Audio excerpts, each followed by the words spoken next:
नमस्कार, आप देख रहे हैं हेडलाइंस न्यूज। दिन भर की ताज़ा खबरों के लिए अभी सब्सक्राइब करें, साथ में बेल आइकन भी प्रेस कर लें। खबरों में आगे बढ़ने से पहले वीडियो को लाइक जरूर करें और अपने दोस्तों के साथ ज्यादा से ज्यादा शेयर करें। और आप किस शहर से न्यूज को देख रहे हैं, कमेंट में जरूर लिखें। लोगों के घर में हर दिन दूध का इस्तेमाल जरूर होता है, वहीं रोजमर्रा में इस्तेमाल होने वाले दूध के अगर दाम बढ़ जाए तो लोगों की जेब पर काफी असर पड़ता है। वहीं अब लोगों को महंगाई का एक और झटका लगा। हाल ही में अमूल और मदर डेयरी ने अपने दूध के दाम में इजाफा किया था। वहीं अब एक और कंपनी ने अपने दूध के दाम बढ़ा दिए। इस कंपनी ने अपने दूध के दाम में 2 रुपये प्रति लीटर का इजाफा किया। इसके बाद अब लोगों को एक्स्ट्रा रुपये देकर दूध खरीदना होगा। बता दें कि मध्य प्रदेश में सांची के दूध के दाम में इजाफा किया गया है। सांची के दूध के दाम में 2 रुपये प्रति लीटर तक की बढ़ाया गया है। 20 अगस्त से ही नई दरें लागू हो गई है। भोपाल सहकारी दूध संघ ने सांची के full cream gold, standard tone, double tone चाय और चाय स्पेशल दूध के दाम में भी 2 रुपये प्रति लीटर का इजाफा किया है। केरल के मुख्यमंत्री पिनरई विजयन ने शनिवार को आरोप लगाया कि भारतीय जनता पार्टी नीति केंद्र सरकार राज्य को आर्थिक रूप से कमजोर कर रही है और उसके विकास के रास्ते में बाधा डालकर उसे तबाह करने की कोशिश कर रही है। केंद्र पर राज्य के सीमित अधिकारों को भी कम करने का प्रयास करने का आरोप लगाते हुए उन्होंने कहा है कि वे इसे नष्ट करने के उद्देश्य से राज्य पर एक अजीब तरह का आर्थिक दबाव थोपने की कोशिश कर रहा है। मुख्यमंत्री ने यह पीएससी कर्मचारी संघ के राज्य सम्मेलन के उद्घाटन कार्यक्रम को संबोधित किया। उन्होंने आरोप लगाया कि केंद्र सरकार देश में प्रचलित संघीय सिद्धांतों का उल्लंघन करने का अपना प्रयास जारी रखा हुआ है। उन्होंने कहा कि हमारे राज्य के योग्य राजस्व अनुदान में कटौती की गई है और इसका कर सीमा को कम करने का प्रयास किया जा रहा है। आम आदमी पार्टी ने कहा है कि वह उड़ीसा में बीजू जनता दल यानी कि बीजेपी और भारतीय जनता पार्टी के विकल्प के रूप में स्वयं को मजबूत करने के लिए एक रणनीति बना रही है। आपने बताया कि राज्य में पार्टी कार्यकर्ताओं का सम्मेलन रविवार को यहां आयोजित किया जाएगा। दिल्ली छावनी से विधायक एवं उड़ीसा के लिए पार्टी के प्रभारी वीरेंद्र सिंह कादियान समारोह को संबोधित करेंगे। इसमें राज्य में बाढ़ संबंधी मौजूदा हालात समेत कई अन्य मामलों पर चर्चा की जाएगी।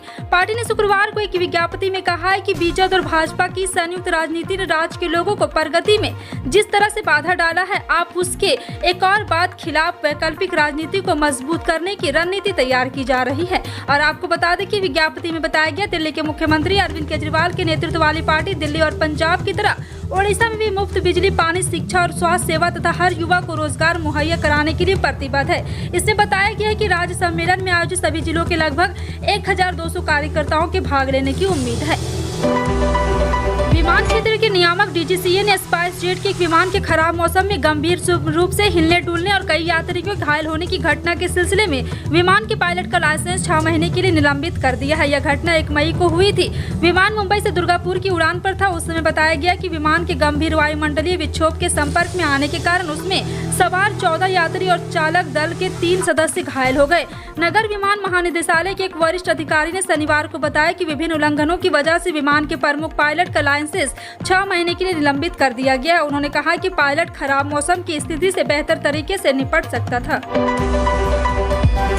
दिल्ली यातायात पुलिस ने शनिवार को बताया कि उसने वाहनों में प्रेशर हॉर्न और परिवर्तित लाइसेंसर का उपयोग करने वाले वाहन मालिकों के खिलाफ विशेष अभियान शुरू किया है। यातायात पुलिस ने ट्विटर के माध्यम से लोगों को इस अभियान के संबंध में सूचित किया है। उसने ट्वीट किया है कि दिल्ली यातायात पुलिस अपने वाहनों में प्रेशर हॉर्न, परिवर्तित साइलेंसर का उपयोग करने वालों पर जुर्माना लगाएगी और दिल्ली में शोर नहीं है। पुलिस के एक वरिष्ठ अधिकारी ने बताया कि पुलिस पहले भी ऐसा करने वालों के खिलाफ कार्रवाई करती थी, लेकिन अब उन पर ज्यादा ध्यान दिया जाएगा। अधिकारी ने कहा कि नियमों का उल्लंघन करके और प्रेशर हॉर्न तथा परिवर्तित साइलेंसर का उपयोग करके ध्वनि प्रदूषण फैलाने वालों का चालान काटा जाएगा। देश की मशहूर कैब सर्विस कंपनी ओला एक बार फिर से विवादों में है। दरअसल इस बार कंपनी द्वारा ओवर चार्जिंग के मामले में मोटा जुर्माना ठोका गया है। बता दें कि 200 रुपये किराए के बदले 861 रुपये का बिल वसूल करने के मामले में कंपनी को अब कस्टमर को 95,000 का मुआवजा देना होगा। दरअसल यह फैसला हैदराबाद की कंज्यूमर कोर्ट में फैसला सुनाया गया। बता दें कि 19 अक्टूबर को 2021 को हैदराबाद के ही रहने वाले जावेद सैमुअल अपनी पत्नी और एक रिश्तेदार के साथ वहीं ट्रेवल कर रहे थे, जिसके लिए उन्होंने 4 घंटे के लिए ओला कैब बुक की थी। जब उन्हें कैब मिली थी वो काफी गंदी थी और ड्राइवर ने न केवल एसी चालू किया बल्कि उनके साथ अभद्र व्यवहार भी किया। इसके अलावा करीब 4-5 किलोमीटर का सफर तय करने के बाद जब वे कैब से उतरे तो करीब 861 रुपये का बिल थमा दिया। कस्टमर जावेद ने रुपया देने से जब इनकार किया तो ड्राइवर ने गाली गलौज की, जिसके बाद हार कर कस्टमर को किराया देना पड़ा था। बिहार में गठबंधन की सरकार बनने के बाद उप मुख्यमंत्री एवं राजद नेता तेजस्वी यादव लगातार एक्शन मोड में नजर आ रहे हैं। इसी बीच तेजस्वी ने अपनी पार्टी से मंत्री बने विधायक एवं विधान पार्षदों के लिए कुछ गाइडलाइन जारी की है, जिससे उन्होंने सोशल मीडिया पर भी शेयर की है। तेजस्वी यादव ने सोशल नेटवर्क साइट फेसबुक पर लिखा है कि हमने राजद कोटे के सभी माननीय मंत्रियों से निम्नलिखित आग्रह का पालन करने का निवेदन किया है। सरकार में राष्ट्रीय जनता दल के कोटे से बने मंत्री विभाग में अपने लिए कोई नई गाड़ी नहीं खरीदेंगे और सभी मंत्रियों से आग्रह है कि उनका सभी के साथ सौम्य शालीन व्यवहार तथा बातचीत सकारात्मक रहे। किसी से भेंट स्वरूप पुष्प गुच्छ गुलदस्ता लेने के स्थान पर किताब कलम के आदान प्रदान को बढ़ावा देंगे। जी हाँ, आपको बता दें कि इस तरह से माननीय तेजप्रताप यादव ने इस तरह से आयोग और योग की बात भी कही।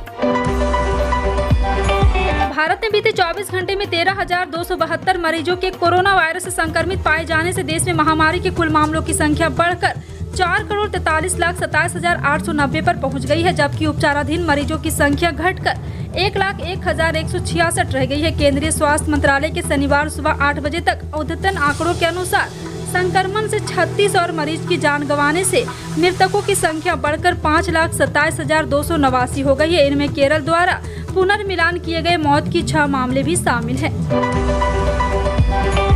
शनिवार और रविवार को ट्रेन यात्रा का प्लान करने वाले यात्रियों के लिए खबर बहुत काम की है, क्योंकि रेलवे ने शनिवार को भी लगभग 115 ट्रेनों को रद्द कर दिया। साथ ही कुछ ट्रेनों को रिशेड्यूल व कुछ के रूट्स में परिवर्तन किया गया है। आपको बता दें कि कैंसिल ट्रेनों की सूची IRCTC ने अपनी आधिकारिक मेल पर शेयर कर दी है, ताकि यात्रियों को किसी परेशानी का सामना न करना पड़े। यदि आप भी आज कहीं जाने का प्लान करें तो कैंसिल ट्रेनों की सूची देखकर ही यात्रा प्लान करें, अन्यथा फंसने के चांस बढ़ जाएंगे, क्योंकि रेलवे ने यूपी, बिहार, मध्य प्रदेश, महाराष्ट्र सहित कई प्रदेश को जाने वाले ट्रेनों को कैंसिल कर दिया है। नौकरी पेशा लोगों के लिए खुशखबरी है, क्योंकि अब ग्रेजुएटी के लिए 5 सालों तक एक ही संस्था में काम करने की जरूरत नहीं होगी, बल्कि एक ही साल में आप ग्रेजुएटी के हकदार हो जाएंगे, क्योंकि सरकार बहुत जल्द 4 नए लेबर कोड लागू करने वाली है। करीब 2 माह पहले 4 नए लेबर कोड को लेकर मंजूरी मिल चुकी थी, लेकिन कुछ राज्यों की असहमति की वजह से अमल में नहीं लाए गए थे। सूत्रों का दावा है कि अब लगभग सभी राज्यों ने सहमति पर हस्ताक्षर कर दिया है। बहुत जल्द सरकार 4 नए लेबर कोड लागू कर देगी, जिसके बाद ग्रेजुएटी के नियमों में बदलाव हो जाएगा। नए नियमों के तहत सिर्फ 1 साल नौकरी करने पर भी आप ग्रेजुएटी लेने के अधिकारी हो जाएंगे। जानकारी के मुताबिक नए लेबर कोड के लागू होने के बाद कर्मचारियों की सैलरी, छुट्टी, प्रोविडेंट फंड और ग्रेजुएटी में बदलाव आएगा। इसके तहत काम करने के घंटे और हफ्ते के नियम में भी बदलाव संभव है। बांग्लादेश की प्रधानमंत्री शेख हसीना 4 दिवसीय यात्रा पर 5 सितंबर को भारत आने वाली है। कोरोना महामारी की शुरुआत के बाद से यह उनकी पहली यात्रा होगी। सूत्रों की माने तो पीएम हसीना की यात्रा के संबंध में लॉजिस्टिक्स व प्रोटोकॉल पर चर्चा के लिए ढाका से एक टीम, जिसमें बांग्लादेशी विदेश मंत्रालय सुरक्षा अधिकारी भी शामिल है, भारत की अग्रिम यात्रा पर है। सूत्रों के मुताबिक बांग्लादेश की प्रधानमंत्री शेख हसीना 5 से 8 सितंबर के बीच भारत में रहेगी। उनके 5 सितंबर को आने और जयपुर व अजमेर शरीफ जाने से पहले प्रधानमंत्री नरेंद्र मोदी और अन्य भारतीय महिलाओं के साथ बातचीत करने की संभावना है। वह 8 सितंबर को ढाका लौटेगी।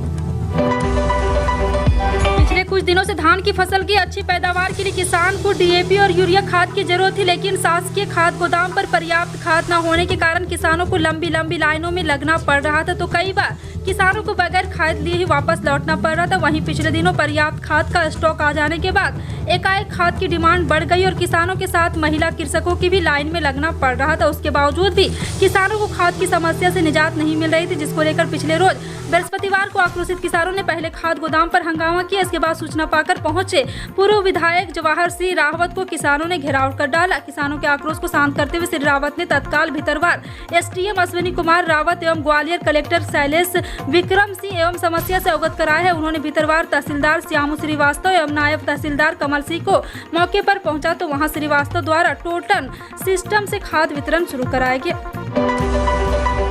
इंडियन एनर्जी एक्सचेंज ने मध्य प्रदेश के लिए बिजली की खरीद और बिक्री पर गुरुवार आधी रात से प्रतिबंध लगा दिया है। मध्य प्रदेश समेत 13 राज्यों में ये प्रतिबंध लागू है। फिलहाल इस आदेश से प्रदेश में बिजली के संकट जैसे हालात नहीं है। मध्य प्रदेश में ही जरूरत से ज्यादा बिजली का उत्पादन हो रहा।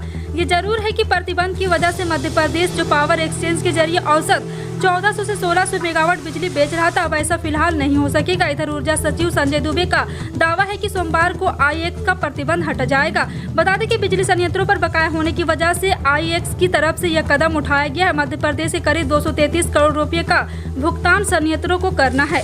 विभाग ने इस राशि को भुगतान करने की प्रक्रिया शुरू कर दी है। मिजोरम के मुख्यमंत्री जोरमाथांगा ने शुक्रवार को राज्य भर में 60,000 लाभार्थियों की आजीविका के उत्थान के लिए एक परिवार उन्मुख प्रमुख योजना सामाजिक आर्थिक विकास कार्यक्रम की शुरुआत की है। यह लॉन्च समारोह में उन्होंने कहा कि कोविड-19 महामारी के कारण मिजोरम को राजस्व अनुदान, अन्य केंद्रीय सहायता और अन्य वित्तीय हस्तांतरण, अन्य केंद्रीय सहायता मामले में 3,000 करोड़ रुपए से अधिक का नुकसान होने के बावजूद वर्तमान वित्तीय वर्ष के दौरान प्रमुख कार्यक्रमों के 300 करोड़ रुपए से आर्थिक आवंटित किए गए। मुख्यमंत्री ने कहा 60,000 हितग्राहियों को 40 विधानसभा क्षेत्रों में प्रत्येक में से 1500 लाभार्थियों के चालू वित्तीय वर्ष के दौरान उनकी चालू आर्थिक गतिविधियों को पूरा करने या नई आर्थिक गतिविधियों को शुरू करने के लिए 50,000 रुपए की वित्तीय सहायता प्रदान की जाएगी। फिलहाल इन सभी खबरों पर क्या कहना है कमेंट सेक्शन में टाइप करके जरूर बताएं। इसी तरह की पल पल की अपडेट जानने के लिए जुड़े रहें आप अपने हेडलाइंस न्यूज के साथ। मिलते हैं अगली बड़ी खबर में, तब तक के लिए जय हिंद।